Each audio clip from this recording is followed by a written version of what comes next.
Welcome to the Learning World, and let's start with our new series Polity Prelims Pointers. So as you all know कि बहुत सारे acts आए थे by British government East India Company को regulate करने के लिए, और उन सारे एक्ट्स में जो फर्स्ट एक्ट आया था वो था रेगुलेटिंग एक्ट ऑफ 1773। तो हम इसके बारे में यहाँ पे जानेंगे शॉर्ट में। So let's start. So first thing is, ये जो था रेगुलेटिंग एक्ट ऑफ 1773, ये फर्स्ट स्टेप था to control the affairs of East India Company by British government. And जैसा कि आप जानते हैं कि जो ईस्ट इंडिया कंपनी थी वो किस लिए आई थी, वो ट्रेड करने के लिए आई थी। बट 1773 का जो रेगुलेटिंग एक्ट था यहाँ पे रिकॉग्नाइज कर लिया गया यहाँ पे इनके पॉलिटिकल एंड एडमिनिस्ट्रेटिव फंक्शंस कि ये फंक्शंस भी ईस्ट इंडिया कंपनी यहाँ पे रख सकती है अपने। पहले तो वो सिर्फ ट्रेड करने के लिए आए थे, और यहीं से आता है कॉन्सेप्ट ऑफ सेंट्रल एडमिनिस्ट्रेशन। तो यहाँ से सेंट्रल एडमिनिस्ट्रेशन स्टार्ट हो गया था।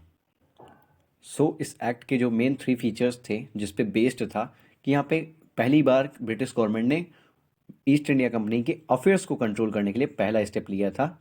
पॉलिटिकल एंड एडमिनिस्ट्रेटिव फंक्शंस जो थे उसके रिकॉग्नाइज किया, एंड सेंट्रल एडमिनिस्ट्रेशन का कॉन्सेप्ट आ गया पहली बार in India.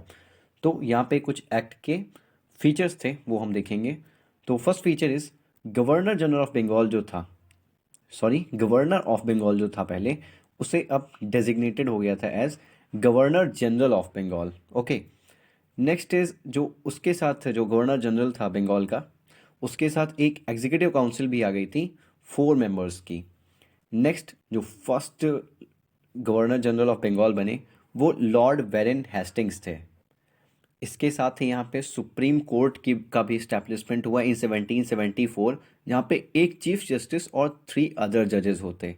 Okay, and Bombay and Madras presidencies जो थी, पहले सारे जो थे बॉम्बे, मद्रास और कलकत्ता वो सारे सेम थे। बट अभी क्या हुआ, गवर्नर ऑफ बंगाल को गवर्नर जनरल ऑफ बंगाल बनाया और इनके सबॉर्डिनेट कर दिया किसे, बॉम्बे एंड मद्रास प्रेसिडेंसी के गवर्नर्स को। प्लस एक और बात कही गई कि कंपनी के जो सर्वेंट्स थे वो कोई प्राइवेट ट्रेड नहीं कर सकते हैं, ब्राइब नहीं ले सकते, प्रेजेंट्स नहीं ले सकते, किनसे, फ्रॉम नेटिव्स जो इंडिया में रहने वाले लोग थे उनसे। And the last thing is court of directors का यहाँ पे इस्टेब्लिशमेंट हुआ था, जो कि रिपोर्ट करने के लिए बनाया गया था। कौन सा रिपोर्ट करते, revenue, civil and military affairs जो भी थे वो कोर्ट ऑफ डायरेक्टर्स रिपोर्ट करते। और आगे चल के क्या होगा कि जो कोर्ट ऑफ डायरेक्टर्स थे एक और बॉडी आ जाएगी, तो वो जो बॉडी होगी बोर्ड ऑफ कंट्रोल, वो इससे शेयर कर लेगी functions. So we will see that. So this is it for the regulating act of 1773। 3 steps थे इसके, 3 main functions.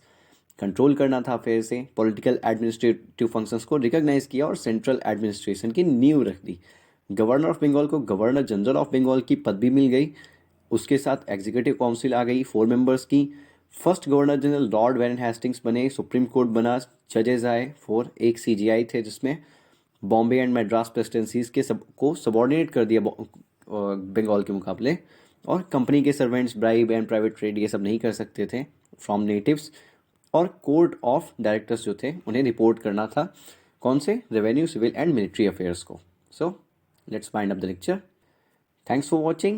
Like, share, and subscribe, and please share to others fellows so that everyone can watch these short lectures. Thank you for watching.